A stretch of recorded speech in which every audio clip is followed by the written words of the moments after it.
morning, everyone, and thank you so much for joining with me to listen into this podcast.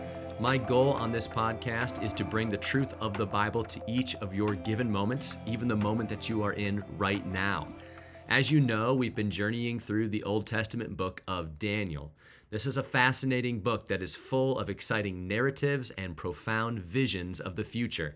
And today we come to the second half of Daniel chapter 9, which is one of the most important sections, I think, in the entirety of the Bible. Well, why do I say that? Why is that the case? Well, last week we said that chapter 9 covers 3 P's: promises, prayer, and prophecies. We already talked about the promises of God, namely his plan to return Israel to the land after 70 years of exile. And we also talked about the prayer of Daniel, that being a national prayer of confession. And that leaves us today in our discussion to be focusing on prophecy. The prophecy given here is the 70 weeks prophecy. Think of the planned irony here. When Daniel here is thinking about the 70 years being fulfilled for Israel's captivity, God answers him through Gabriel with a prophecy pertaining to 70 weeks of years being fulfilled for all of Israel's future. Daniel's got his eyes on this near fulfillment of God's promise, but God's got his eyes on a far greater fulfillment of prophecy in the future. Now, isn't this the case often for us too? We've got our minds so often consumed with something small and specific, but God's got his mind focused on something much larger and bigger. Well, before we jump headlong into this section, I think it's good to remind ourselves of the primary theme and purpose of the book of Daniel. This helps us have a framework for how we view what's going on here. The primary theme of Daniel is the revelation of Israel's future in relation to the Gentile nations, especially since Israel is currently in exile in Babylon. Now, the primary purpose of the book of Daniel is to establish that God is sovereignly in control of the nations under whom Israel is being disciplined, and that Israel will ultimately be restored and blessed in their Messiah's kingdom after she has first undergone tribulation and sufferings imposed by the Antichrist. Think about it. Every prophecy that we've covered so far has gone far beyond the immediate fulfillment of Israel's return to the land. God puts this book in our Bibles to much more so, show us the future fulfillment of Israel's prosperity in their land by way of their ruling Messiah. He wants to show that his plans, his power for his people go far beyond what any Gentile nation can come up against them with. And this is what we get details on here specifically in this 70 weeks prophecy. So let's pick back up in verse 20 of Daniel 9. Daniel has just finished his national prayer of confession on behalf of Israel, and verse 20 says, "While I was speaking and praying, confessing my sin and the sin of my people Israel, and presenting my plea before the Lord my God for the holy hill of my God," that is, he's praying for Jerusalem. "While I was speaking in prayer, the man Gabriel, whom I had seen in the vision at the first, came to me in swift flight at the time of the evening sacrifice. He made me understand, speaking with me about saying things like this: 'O Daniel, I have now come out to give you insight and understanding. At the beginning of your pleas for mercy, a word went out, and I have come to tell it to you, for you are greatly loved. Therefore, consider the word and understand the vision.'" So here the angel Gabriel from the previous chapter, that's chapter 8, he shows up again. And his purpose for coming is to give Daniel insight and understanding. Now let's notice a couple things here up front. First, it's great that we know this angel's name, that is Gabriel, but notice too that Gabriel knew Daniel by name. You see, God knows all of us by name. He intimately knows us, everything about us. He created us. And when we stand before him one day, he will call us each by our names. Secondly, not only does God know us by name, he hears and he responds to our prayers. In verse 23, Gabriel recalls Daniel's prayer. He says, "At the beginning of your pleas for mercy, a word went out, and I have come to tell it to you." God heard Daniel's prayer, and it triggered a response. It caused a word from God to go out. And notice too, when the word went out, it went out at the beginning of Daniel's prayer. God didn't wait to hear how eloquent or doctrinally sound Daniel's prayer was. What matters to God is the faith behind the prayer. Well, that faith was present in Daniel before he even began speaking. And it doesn't mean that our faith always activates God's positive response to what we want. Sometimes God says no to our requests. That's because he's a loving father who's always working for what's best for us, and his ways are always higher and better than our ways. Our limited judgment limits our ability to know what's best, but God does. He always responds with an answer, and that answer is always either going to be yes, no, or wait. And lastly, notice here too the affection God and Gabriel have for Daniel. Gabriel brought him this message because it says, for you are greatly loved. God says in Jeremiah 31:3 that he has loved us with an everlasting love. God answers our requests and he acts in our lives because he loves us. Well, with all this being stated, Gabriel now concludes verse 23 by saying, therefore, consider the word and understand the vision. Now, verses 24 through 27 is Daniel's 70 weeks vision or prophecy. To me, it's the most important prophecy in the Bible. I preached a full Sunday morning sermon on these verses just a few months ago. I highly encourage you, if you haven't seen that, to go back to our church YouTube page and re-listen to it, because I'm not going to be able to cover here this morning all the things in detail like I was then. Nevertheless, I do want to hit on some major points. Verse 24 begins by saying, 70 weeks are decreed about your people and your holy city. Now let's stop there. Let's first establish who this prophecy is for. Back in verse 20, remember, Daniel was praying there for the holy hill of his God, meaning he was praying for Jerusalem. And here Gabriel tells him this prophecy is for Jerusalem. It's for his people and the holy city. Let's be clear that this prophecy is not for the church. It's not for us. It's for Israel. It's for God's people in the Old Testament, his people that are still his people today. It's going to tell us all that God wants to do for them in the future. And therefore, secondly, we see that God is decreeing 70 weeks for Israel. The word translated weeks here actually means sevens. So he's saying 70 sevens are decreed. Without getting into too much explanation, it's clear from the context and other passages that these sevens are not just simply days, but they're years. So it should be understood as 70 sevens of years. So if you do some simple math, 70 times 7 years equals a total of 490 years. This prophecy for Israel is going to take 490 years to fulfill. And what is God going to fulfill? Well, that is told to us in the second half of verse 24. It says, to finish the transgression, to put an end to sin, and to atone for iniquity, to bring in everlasting righteousness, to seal both vision and prophet, and to anoint a most holy place. Here there are 6 things that God is going to do for Israel. The first 3 actually deal with what God did at Jesus' first coming. Finish the transgression, put an end to sin, atone for iniquity. That all took place at the cross. And remember that this was written in 539 BC. That was over 500 years before even the arrival of Christ. And then these last 3 things that he promises to decree and fulfill are things that will take place at the second coming of Christ, his return. That is bringing in everlasting righteousness, sealing both vision and prophet, that is fulfilling every word that God has promised, and anointing a most holy place, or the Holy of Holies, or the most holy one. And there we're speaking of a full restoration of Jerusalem with Jesus, their Messiah, their anointed one, reigning there as its king in Jerusalem. All 6 of these things are going to happen in the future, namely over the course of 490 years. But when is this time clock of 490 years going to begin? Well, that's the issue to answer in verse 25. See how we progress? It says, know therefore and understand that from the going out of the word to restore and build Jerusalem to the coming of an anointed one, a prince, there shall be 7 weeks. Then for 62 weeks it shall be built again with squares and moat, but in a troubled time. This time clock countdown starts when a decree goes out to rebuild Jerusalem. Well, we do know when this happened.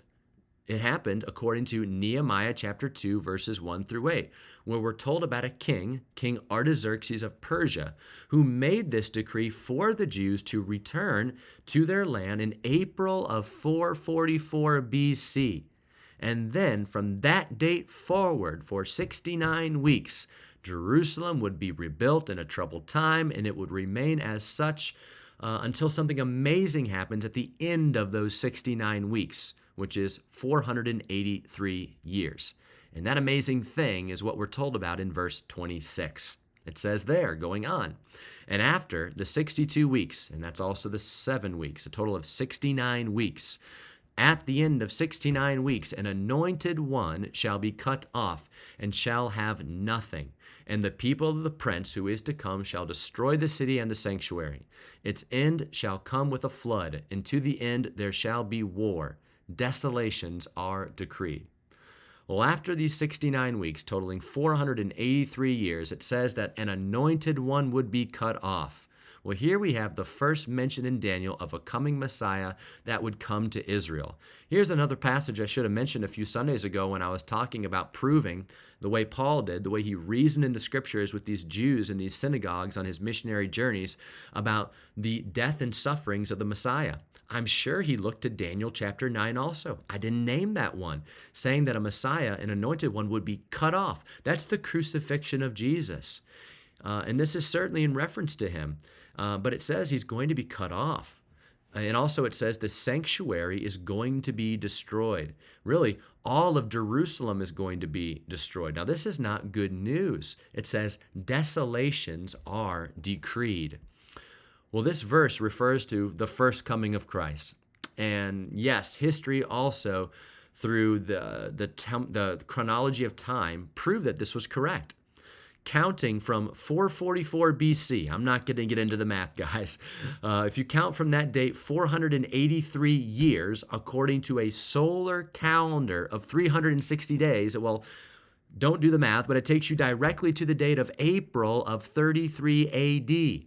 That's precisely when an anointed one, Jesus, came riding upon a donkey into Jerusalem on Palm Sunday for the purpose of being cut off later that week on Friday. Now, this is amazing fulfillment.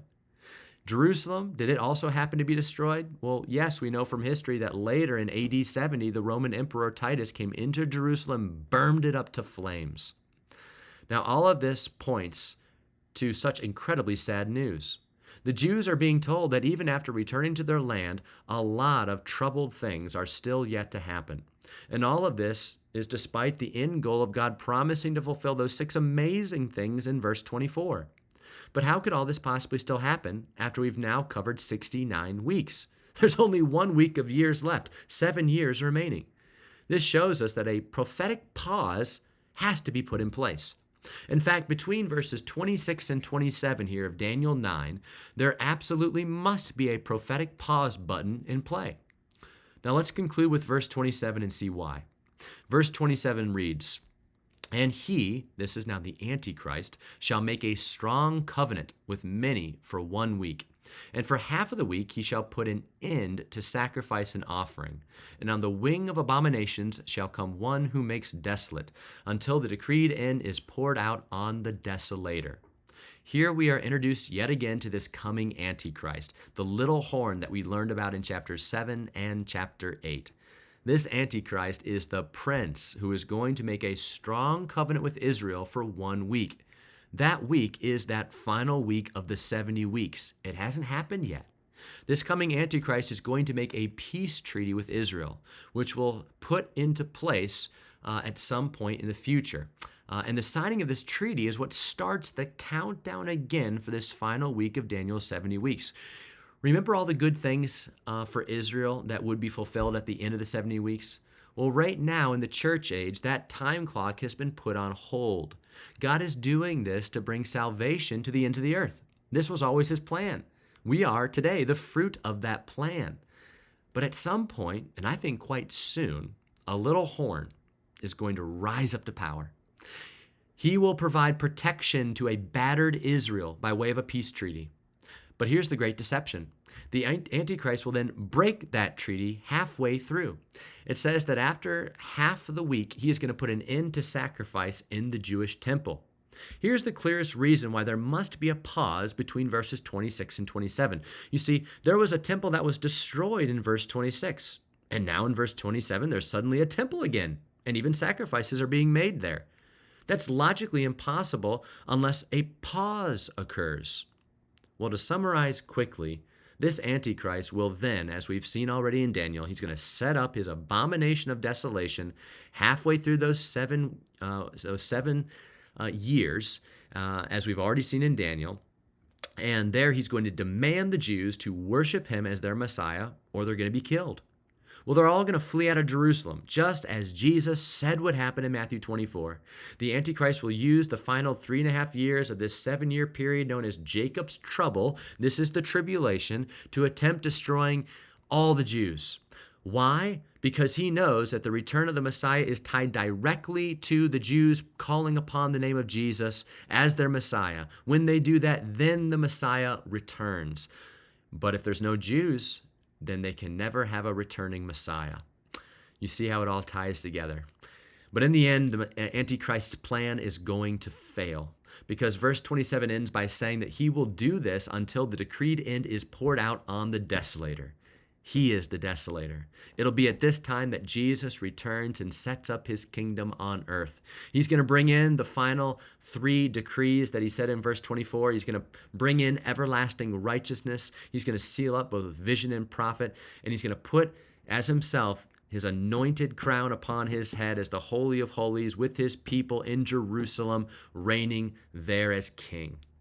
Wow, there is so much more I could say. And again, if you're curious to hear more about this, please check out my sermon a few months ago entitled The Mystery of the Church Age. I think a passage like this really helps us understand our unique time in history. We are in that pause period. God has shifted his focus to the Gentiles. Right now, the church is his primary instrument for bringing about the redemption, the reconciliation of the lost to him. But soon, God will be finished with the church. He's going to rapture the church, and he's going to return his full attention to the Jews. He has to do this because the Bible tells us in countless passages that he has an everlasting covenant still established with the Jews. He cannot forfeit his love for them. Just like you and me, he loves his people with an everlasting love. You know, I think we are at the brink of seeing some significant change in the situation in the Middle East. Even as I'm writing this, I just read that Iran is preparing a counterstrike on Israel any moment. Israel is surrounded on all sides by Hamas, Hezbollah, Turkey, Russia from the far north, and of course, Iran. Whenever they are attacked, likely triggering the Psalm 83 war, they're going to cry out for help. They're going to need help. America might not be there for them. And a little horn known as the Antichrist is going to provide all the help they need. At that point, the church will have already been raptured. God's focus will now return to Israel. They're going to rashly take the deal for the peace treaty that's going to give them the peace they want at that time. But as we know, it'll come with a great cost of deception leading to destruction.